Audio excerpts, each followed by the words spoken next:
she's definitely been a big plus in helping me with all that. Right.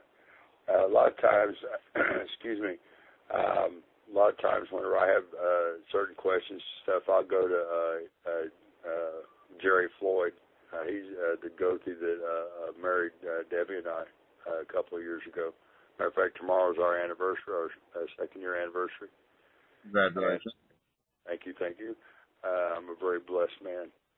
And but anyway, Jerry, he's always really good about giving me good reading, and I never, whenever he doesn't make me feel like the question I have is a stupid question, which sometimes I know they are, but he never acts like that or anything. He always gives me good answers and answers that makes me stop and think and even go back and do a little research also. And so I really like that, and that's the type of relationship I think a person should have in that type of training. If they don't already have a drawing to it, I believe that's the person that they need to have to be trained by. And it's good that you have Kimberly to do that. I was very impressed with her whenever we met. She actually, I believe she's a member of the AFA, or maybe she was. And but I got to meet her when I came up to y'all's gathering, and I was very impressed with her. And so it's very good that you have somebody that can give you instruction whenever you need it. Well, now on to a different note. What do you feel the biggest hindrance to Active True at this time is? I think it's mainstream drama is what I think. I think that if we could set aside a lot of the BS and deal with the separations that we have and the petty bickering that goes on amongst the different heathens, sometimes you just got to say, you know what, enough is enough. You got to look at the bigger picture. Is this helping or is this hindering? And we have so many different views on what heathenry should be or how it should be. We can't never get together and agree on anything. And that's really a bad thing. It really is. At some point, as heathens, we're going to have to put a united front up, and you can't do that with separations, with divisions. And at least, and I'm not suggesting that we have one heathen organization or anything like that, nothing like that.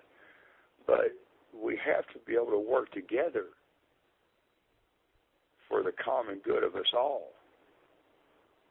Because if we don't, we're doomed to lose. And I just ain't willing to give up. But I also ain't willing to sit and watch people act stupid and make my job harder. And Okay. a lot of times they do. I mean, we really need to learn to set those differences aside. Just because I do this way and you do that way, that doesn't mean that we can't work together on common goals. But there's so many people that can't do that. Agreed, and I personally think that's one of the greatest parts of our religion is the fact that, like you touched on before, that, each kindred kind of does things differently. And that's what gives us our strength. Exactly, and the fact that, you can go visit, another kindred and go to one of their bloats or a gathering and, hey, it's something you could even draw ideas from instead of, arguing about it or, cursing them out because, they didn't hold symbol right or, right. whatever. The fact of the matter is, those kinds of differences have absolutely nothing to do with the furtherance of heathenry. And at some point, we have to be able to put those things aside and let each other do it the way we do it and move forward with heathenry itself. We got to. Otherwise, we will always be considered a second-tier faith. We will always be considered those people that believe in imaginary stuff. Agreed. And now, this wasn't on the original list of questions because it came up after the fact, but you're speaking of drama, so I figured I'd ask you real quick. How do you feel about what supposedly happened at the latest Trop moot this June? Actually, I don't have a clue what you're talking about. Oh, okay. Well, I only have bits and pieces myself of what I've read here on secondhand accounts, but apparently they're, and I might have this a bit wrong, so forgive me if I do, but apparently they had a law where you're not allowed to, hold a bloat to Loki or anything like that, and a few of the elders argued against it and got it passed that you're allowed to have a bloat to Loki, and then immediately had one. Wow. So I could have some of the facts a bit wrong there, but I know that there was a bloat to Loki held. Well, now, see, that's probably why I wouldn't attend a Troth moot. That's probably why I wouldn't. Yeah, see, I'm sorry. I have a problem with anybody that gives honor to any of Lofty's children.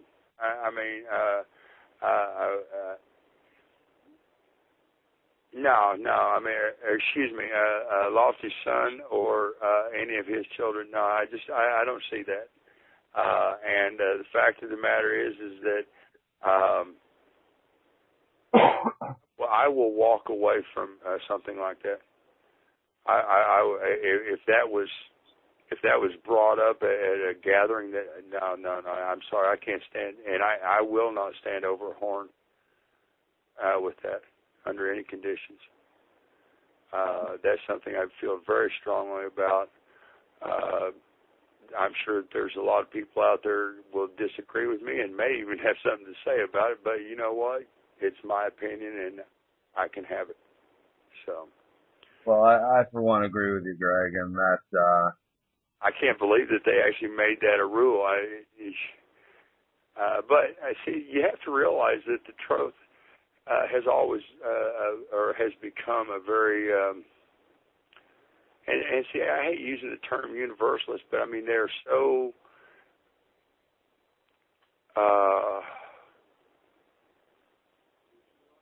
well they just got some pretty strange ideas. I mean, and that sounds really kind of prejudiced, but the fact is that a lot of the things that is okay with them for you to do, I just don't agree with. And maybe that's a good reason why I don't belong to the Troth. I do have friends that do, and they're good heathens. So I know that not everyone that belongs to the Troth is a nutcase, but the fact is that they just do things a lot different than most other heathens do. And but even that, I mean,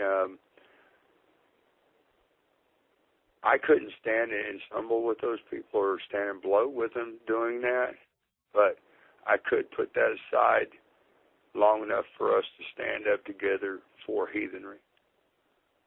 Does that make sense? Makes perfect sense.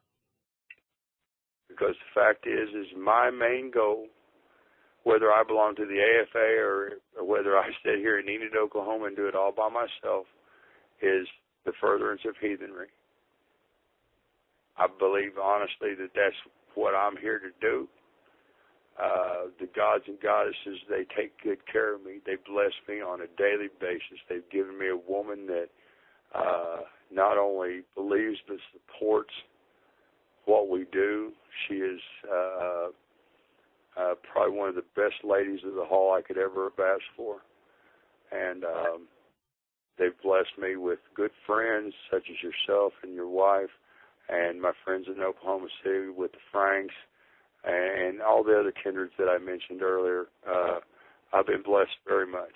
And I honestly believe that they bless me this way because they approve of the job that I'm doing. And so whether I belong to or whether I work as a folk builder for the AFA or whether I sit here and do it myself, I will always be a folk builder because I will always be trying to build heathenry and build the folk. Now, with that being said, and what you said before about True needing to become a more united front in order for us to move on, do you feel that we need quote unquote one book like other religions have, or do you think that it's just a matter now of just putting aside the differences of, kindred to kindred, organization to organization, and coming together for a greater goal? I believe that a kindred and even a tribe should be allowed to build their own view. I don't think that there should be any involvement with a larger entity to change how we do anything. Do we need a single book? Man, that's a slippery slope right there. That's a slippery slope right there. I believe we got all the books we need, honestly. I really do. I mean, we have a basic Heathen 101 that kind of gives you a basic idea of what's going on. And the fact is, you can read the Norse Myths by Holland and get a pretty basic idea of it. The practices, read Gunderson, Teutonic Religion and Teutonic Mythology, Teutonic Magic. Both books are excellent books for practice. Do we need one book? No, I don't think so. I think we've got enough books. When you start trying to make a Bible, you run into a lot of problems. Agreed. Honestly, I think there's enough Bibles out there. I honestly do. I think there's enough Bibles out there. That was one of the things that I run into a lot whenever I was, and we didn't touch on this, but I was incarcerated for a number of years and did a lot of fighting for heathens on the inside. And one of the big things that I kept getting hit in the face with was, well, what's your Bible? Well, we don't have a Bible. The Christians have a Bible. The Muslims have a Quran, and so on and so forth.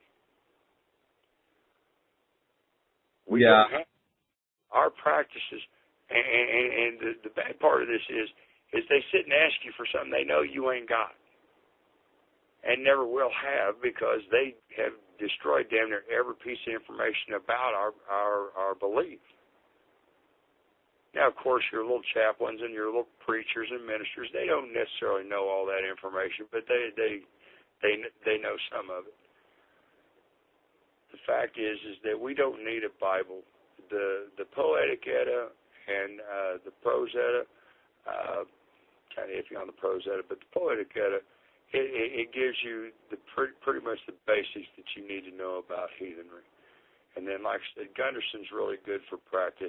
He has a lot of good ideas on how to do bloats and symbols and a lot of other stuff.